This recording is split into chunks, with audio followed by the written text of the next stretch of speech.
Olá, eu sou a professora Mara Araújo e, como nós combinamos, vamos aqui discutir o edital do Banco do Brasil para 2014. Se por um lado é uma ótima notícia, porque já poderemos começar o ano com o pé direito, constituindo aí um futuro bacana. Por outro lado, pegou todo mundo de surpresa, né? Nós esperávamos o edital da Caixa primeiro e o do Banco do Brasil um pouco mais no final de janeiro, mas se chegou, nós vamos capitalizar, principalmente porque o prazo está curto, temos exatamente 2 meses, e considerando aí que temos um final de ano cheio de festas, né? A gente precisa ser bem organizado, bem disciplinado para fazer bacana nessa prova que já tem data agendada. A prova é para 9 de fevereiro, então se formos contar aí o número de dias úteis, estamos apertados, né? Bom, vamos falar aqui um pouco as principais características do edital e estabelecer uma estratégia para a gente ter sucesso aí, principalmente na parte das matérias específicas. Bom, para que é o concurso? O concurso é para a carreira administrativa, para o cargo de escriturário, mas eu já vou adiantar uma coisa. Muitas vezes a pessoa fala assim, mas cargo de escriturário e tal, eu sou formada, tenho curso superior, tenho mestrado, isso não tem problema, isso aqui é a porta de entrada, né? Nós vamos ver que uma das grandes vantagens do Banco do Brasil é poder estabelecer um plano de carreira bacana, inclusive dentro da sua formação, tá? Então, a porta de entrada é carreira administrativa. Aqui, para alguns estados, temos Alagoas, Bahia, Distrito Federal, Goiás, Mato Grosso do Sul, Minas, Pará, São Paulo e Tocantins. Aqui, alguns estados já foram contemplados com o edital de 2013, então esses são os estados onde nós vamos ter vaga, né? A organizadora é a Sesgran Rio. Sesgran Rio fez o edital lá de 2012, o de 2013 foi a Fundação Carlos Chagas, mas apesar dessa mudança, a matéria, né, que consta as disciplinas do concurso não tem aí muita mudança. A remuneração inicial é 2.043, mas a gente tem que acrescentar aqui o ticket de alimentação, que é em torno de R$1.000, plano de saúde, plano odontológico, auxílio inclusive para filhos, né, com deficiência, auxílio creche. Olha, é uma empresa maravilhosa e a gente poderia passar aí o dia inteiro só falando as vantagens de se trabalhar numa empresa do porte do Banco do Brasil. A jornada de trabalho, não podemos deixar de chamar a atenção que enquanto estiver na carreira ali administrativa, no cargo de escriturário, 30 horas, né? 30 horas semanais. Se for para uma carreira gerencial, é que vai trabalhar 40 horas semanais e aqui com um contrato regido pelas leis da CLT. Bom, vantagens, né? As vantagens objetivas. Possibilidade de uma ascensão profissional, inclusive muito rápido, porque o Banco do Brasil tem inúmeras possibilidades, muitos segmentos, um planeta, né? Uma empresa com mais de 200 anos, tem inclusive atuação no exterior e inúmeras possibilidades. Vale transporte, auxílio creche, ajuda à alimentação, auxílio a filho com deficiência, plano odontológico, assistência médica, previdência privada, né? E ainda as possibilidades inúmeras de ascensão e de formação profissional dentro do banco. Aqui nós já vamos começar a chamar a atenção para a forma de classificação. Muita atenção até para escolher a sua micro, macro e a micro-região, macro e a unidade da federação onde você vai fazer a sua prova. Por quê? Porque a classificação é tanto para micro-região, para macro, quanto para a federação. Como que isso vai funcionar? Vou dar um exemplo aqui rapidinho. Observe o seguinte, vamos supor, aqui eu tenho uma unidade da federação, vamos colocar lá Minas Gerais, ok? Dentro de Minas Gerais, nós vamos ter várias macro-regiões. Então, vou dar um exemplo aqui, como se a gente tivesse 3 macro-regiões. Então, aqui é a macro. Cada macro-região tem várias micro-regiões. Bom, o que tem em cada micro-região? Cada micro-região tem várias cidades. Então, vamos supor, eu posso ter uma micro-região aqui no estado de Minas Gerais, uma micro-região que é só a capital, só Belo Horizonte. Aí eu tenho outra microrregião que tem Contagem, Betim, várias cidades. Então, cada micro tem inúmeras cidades que compõem aquela micro. Um conjunto de microrregiões forma uma macro. E as macro-regiões vinculadas àquele estado formam ali essa unidade da federação. Por que que isso é importante? Pelo seguinte, quando eu escolho uma microrregião, então eu escolhi, por exemplo, aqui Belo Horizonte. Automaticamente eu estou vinculada àquela macro e àquela unidade da federação. O que que isso impacta? Eu sou classificada, a minha classificação final, ela é pela microrregião, pela macro e pela unidade da federação. Então, vamos supor, se eu fiz para Belo Horizonte, é porque eu quero ficar em Belo Horizonte, né? Tudo bem. Vamos supor que essa microrregião aqui não tem nenhum candidato classificado, mas tem uma vaga. Então, tem a vaga, o que é que nós vamos fazer? Precisa preencher, ok? Eu posso ser convidada para assumir essa vaga. Qual que é o critério? É a classificação da macro-região. Então, se eu fui classificada, por exemplo, lá em 10º lugar, lá na macro-região, ok? E estou em 100º na micro-região. Se chegou a minha vez, né, vai chamar para essa unidade, para essa micro-região. Chegou a minha vez, eu posso ser convidada. Sou obrigada a aceitar? Não. Só que tem um detalhe, fique atento.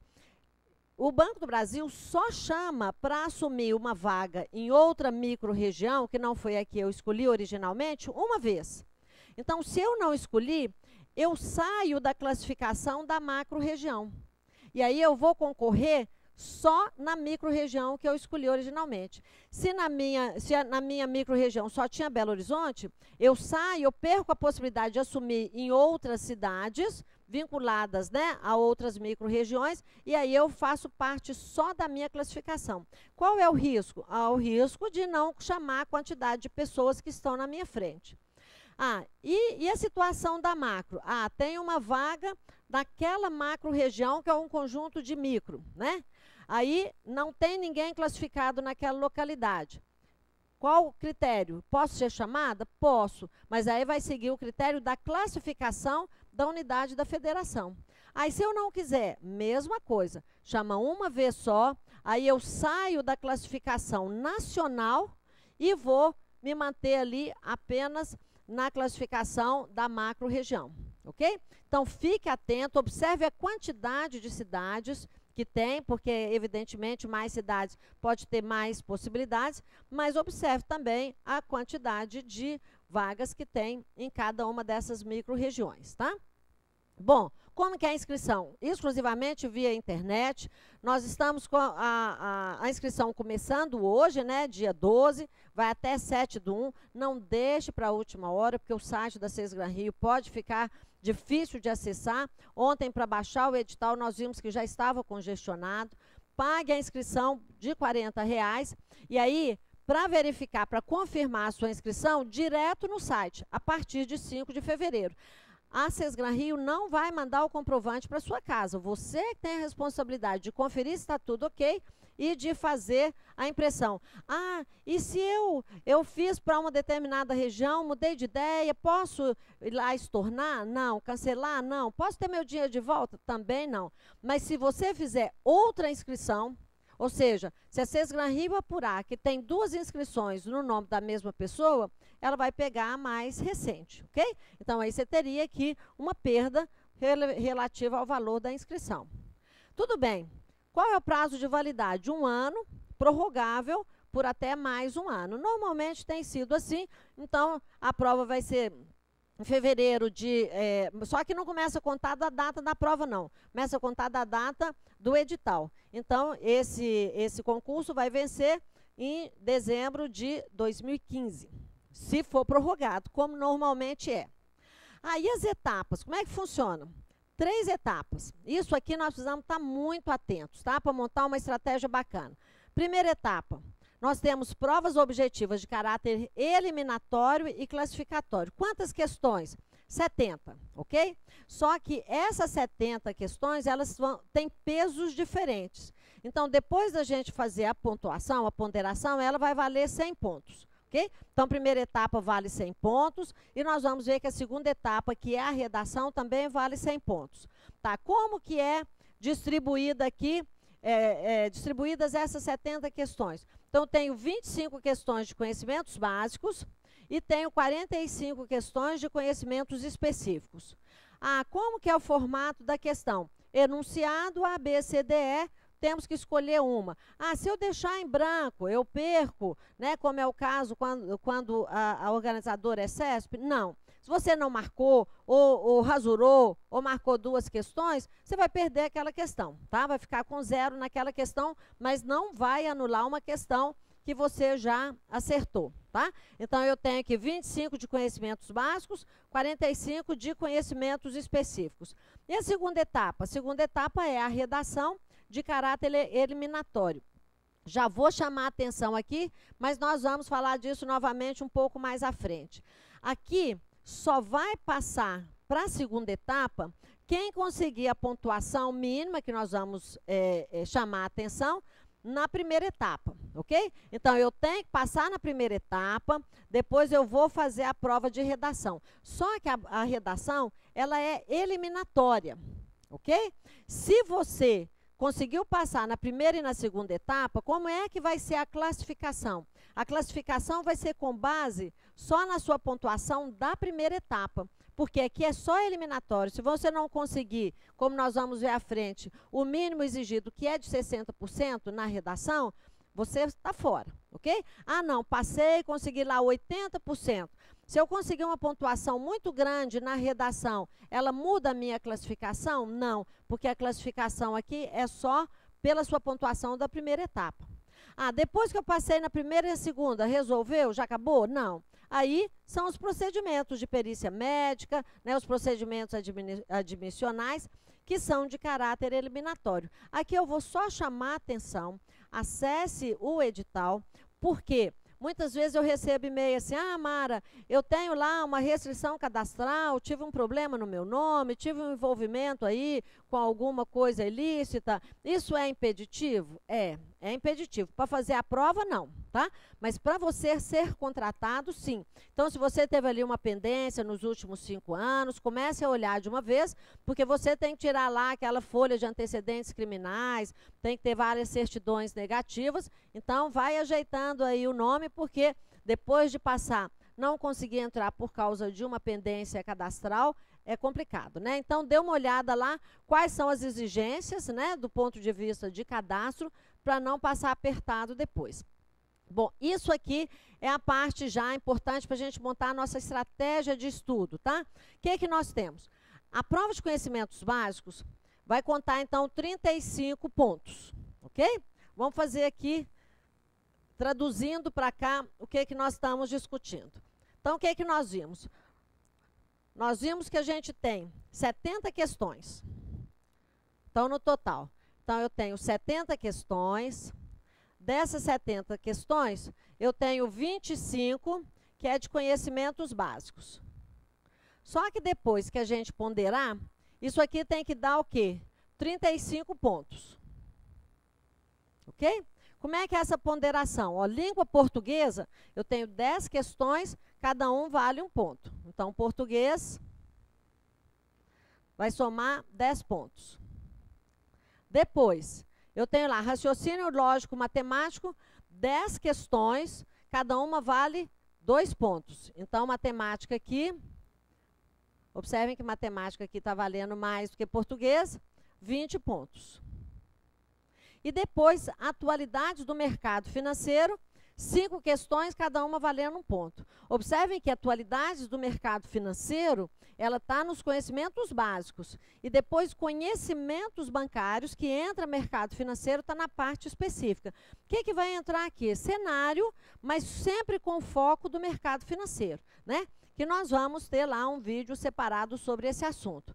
Então, aqui, essas atualidades, muito cuidado, atualidade aqui não vai perguntar sobre o falecimento do Mandela, não vai perguntar sobre o Obama, não vai perguntar lançamento de um livro, não. Isso aqui é a atualidade do mercado financeiro. Então, o foco é mercado financeiro, Entra aí acordo de Basileia, inadimplência, taxa de juros, inflação, nessa linha, tá? Para não perder tempo. Então, o que é que nós temos aqui? Fechamos 35 pontos na parte de conhecimentos básicos. Bom, e conhecimentos específicos? Conhecimentos específicos nós vamos ter o quê? 45 questões. Então, 45 com 25 dá as nossas 70. Só que essas 45 questões, depois de ponderada, ela tem que valer quantos pontos? 65 pontos. Vamos ver como que é a nossa ponderação. Ó, nós temos lá cultura organizacional. Isso é muito importante, até para saber, você está entrando numa empresa pública, uma empresa de 200 anos, tem uma cultura organizacional forte, é o principal e o maior banco que tem nesse país em relação a ativos, contas, captação. Então, tem uma cultura muito forte e é importante ter conhecimento sobre isso. Então, cultura organizacional, inclusive tem peso 2, observe a relevância que o Banco do Brasil está dando para isso, e entra aqui com 10 pontos. Aí nós temos o quê? Técnicas de vendas. Então, aqui eu tenho 10 questões, sendo que 5 valem 1 ponto e 5 valem 2 pontos. Então, no total, somando ali, nós temos técnica de vendas, 15 pontos. Ah, mas eu vou ter que vender? É, tem que saber vender. Tem que saber vender, mas tem que saber atender também. Tanto que lá, a parte de atendimento, né, que é o outro assunto aqui específico, nós temos o quê? 5 questões, cada uma valendo 1 ponto, e aí nós temos 5 pontos. Então, eu tenho que respeitar a cultura organizacional, entender o que é isso, a força disso, tem que saber vender, 15 pontos, e o atendimento aqui, os diversos tipos de atendimento, 5 pontos. Domínio produtivo da informática, 10 questões valendo 1,5. Então, informática aqui, nós temos 15 pontos. E agora vem, né, a menina dos nossos olhos, que é conhecimentos bancários. Então, conhecimentos bancários, nós temos 15 questões, sendo 10 com 1 ponto e 5 com 2 pontos. Então, 20 pontos. Observem que conhecimentos bancários, nós temos na parte específica uma pontuação maior do que as demais disciplinas. E aí nós vamos, evidentemente, tratar isso aqui com mais carinho, né? Conhecimentos bancários, 20 pontos. Então, ó, são 65 questões. Depois de ponderar, nós temos 25, 30, 45, 65 pontos. Ok? Então, eu preciso fazer qual quantidade, né, para eu poder ser classificada. Então, muito cuidado aqui. Observe o seguinte, ó, vai ser automaticamente eliminada quem tiver um aproveitamento menor do que 50% no conjunto das objetivas. Então, tanto das básicas quanto das específicas, somou tudo, eu tenho menos de 50%. No somatório, não é por bloco não, tá? Então, no somatório das questões, menos 50% está fora. Se eu tiver menos do que 40%, total inferior a 40% na parte de conhecimentos básicos. Então, muito cuidado, porque se eu tiver aqui, por exemplo, eu posso ter, se eu tiver 40% de conhecimentos básicos, é suficiente? É, mas aí eu preciso ter pelo menos 60% na parte de conhecimentos específicos, né? Por quê? Porque no somatório eu tenho que ter 50% no total. Se numa parte eu tiver só 40% e tiver 50% em conhecimentos específicos, não dá 50% na média, né? Então, muito cuidado, isso aqui é o mínimo, mas não significa que seja suficiente para você ser classificado. Agora, se tiver menos de 50% nos conhecimentos específicos, está fora, tá certo? Muito cuidado com isso aqui. Tudo bem, quem é que vai para a segunda etapa, né, que é a redação? Todo mundo vai fazer a prova de conhecimentos básicos específicos e a redação, porque isso é no mesmo dia. Agora, a redação não vai ser corrigida de todos os candidatos, né? É quase impossível. Então, quem é que vai ter a redação corrigida? Quando a gente tiver aqui, ó, você só vai para a segunda etapa se você tiver na classificação correspondente a até o dobro do número de vagas daquela micro-região para onde você se candidatou. Então, por isso que tem que olhar isso com muito carinho. Então, vamos supor que eu tenho lá 100 vagas para a minha micro-região. Eu tenho que ficar classificada até pelo menos 200. Por quê? Porque vai corrigir a redação dos 200 primeiros. Ah, mas eu fiz uma prova tão boa, fiz uma redação tão bonita, eu sou ótima em redação. Não adianta ser ótimo em redação se você não conseguir ficar ali na posição até o dobro de vagas da sua micro-região, ok? Então, tem que passar e tem que passar bem passado, porque senão não tem nem oportunidade de mostrar o quanto você sabe escrever bem. Então a pessoa fala, não, eu consegui os 50%. Conseguiu o mínimo ali, pode até conseguir mais, mas se não tiver dentro daquela classificação, não vai para a segunda etapa. Bom, na segunda etapa, observem que a redação não é classificatória, ela é eliminatória. E ela vale 100 pontos. Se o candidato fizer menos de 60%, ele é eliminado, por melhor que ele tenha sido lá nas provas objetivas, né, na primeira etapa. Então, tem que fazer aqui pelo menos 60%. O que não significa que se você fizer 100% na redação, que você vai aumentar a pontuação na sua classificação. Por quê? Porque a classificação, observem bem, a classificação, ela é só da primeira etapa. Então, repetindo, eu tenho que ter, no mínimo, 50% no total das provas objetivas, conhecimentos básicos e específicos. Tenho que ter, no mínimo, 40% de conhecimentos básicos e, no mínimo, 40% de conhecimentos específicos, para ir para a segunda etapa. Estou garantido se eu fizer esse mínimo? Não. Eu tenho que ter uma classificação que esteja dentro ali do dobro do número de vagas. Tudo bem, vou para a segunda etapa, vou para a redação. Vou fazer uma redação, a redação vale 100 pontos. Se eu fizer menos de 60%, estou desclassificada, né? Estou eliminada, desculpa, estou eliminada. Fiz mais 60%, estou dentro. Então, o que é que nós vamos fazer agora? Nós vamos pegar a sua pontuação da primeira etapa, porque é ela que é a classificatória, e ver lá a posição que você vai ficar dentro da sua micro-região. Lembrando que você concorre na sua micro-região, que é a sua escolha, mas pode também concorrer, caso seja do seu interesse, na macro-região e na unidade da federação, ao qual as duas estejam vinculadas, ok? Bom, vou chamar a atenção agora da menina aqui dos nossos olhos, que é conhecimentos bancários, é a parte específica, é a parte que tem maior pontuação, e aí nós vamos ver o seguinte. Uma parte desse conteúdo entra lá em conhecimentos básicos, que é a atualidade do sistema financeiro. Observem que essa atualidade tem que falar do sistema financeiro, da dinâmica do mercado bancário, aí vai entrar a taxa de juros, um pouco de inadimplência. Conhecimentos específicos, o que eu não vou ler aqui todos os conteúdos, mas vou chamar a atenção para o seguinte. Muito cuidado, porque quando a gente pega aqui, por exemplo, estrutura do Sistema Financeiro Nacional, ele vem lá, Conselho Monetário, Copom, Banco Central, CVM, mas entre parênteses lá vem noções gerais. Não se iluda. Por quê? O que são noções gerais?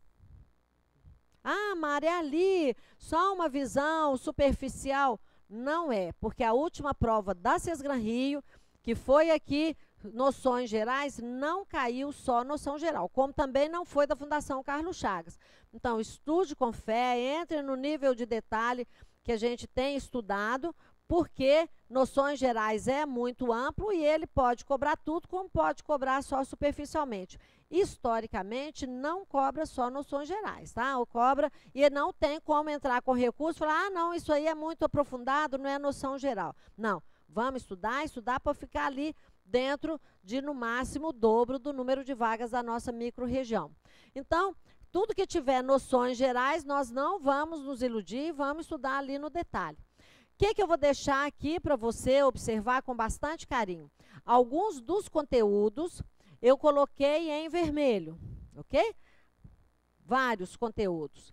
Por que isso? Porque muitos de vocês já estavam estudando para o concurso da Caixa, né? Nós temos divulgado várias informações da folha dirigida, algumas entrevistas dos diretores da Caixa, já anunciando, inclusive, que o edital sairia até o final de 2013.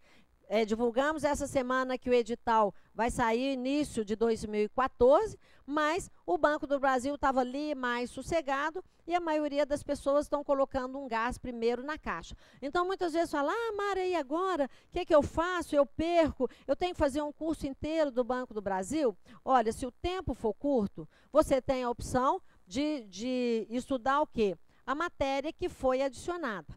Então, quase a totalidade do conteúdo de conhecimentos bancários que cai na Caixa, você vai aproveitar para o Banco do Brasil. O que é que você não vai aproveitar? Tipos de contas, aquele conteúdo que é capacidade, incapacidade, tutela, curatela, história e estatuto da Caixa, isso não vai entrar.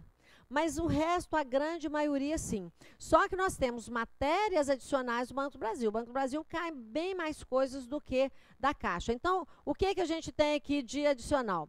O CDC, que é o crédito direto ao consumidor, crédito rural, caderneta de poupança, capitalização, previdência e seguros. Na Caixa, ali no bloco de produtos, a gente tem abordado, mas aqui no Banco do Brasil ele é explícito. Investimentos aqui ele entra CDB, uma letra de crédito do agronegócio, fundos de investimento, cai com muita frequência. Aí depois, de diferente, garantias do sistema financeiro, aval, fiança, peão mercantil, alienação fiduciária, hipoteca, fundo garantidor de crédito, fianças bancárias, isso tudo não cai lá na Caixa, mas cai Banco do Brasil. Aqui, muito cuidado, crime, né? A lei de prevenção ao crime de lavagem de dinheiro, muitas questões, e a autorregulação bancária, que é o Acordo de Basileia. Bom, terminamos aqui.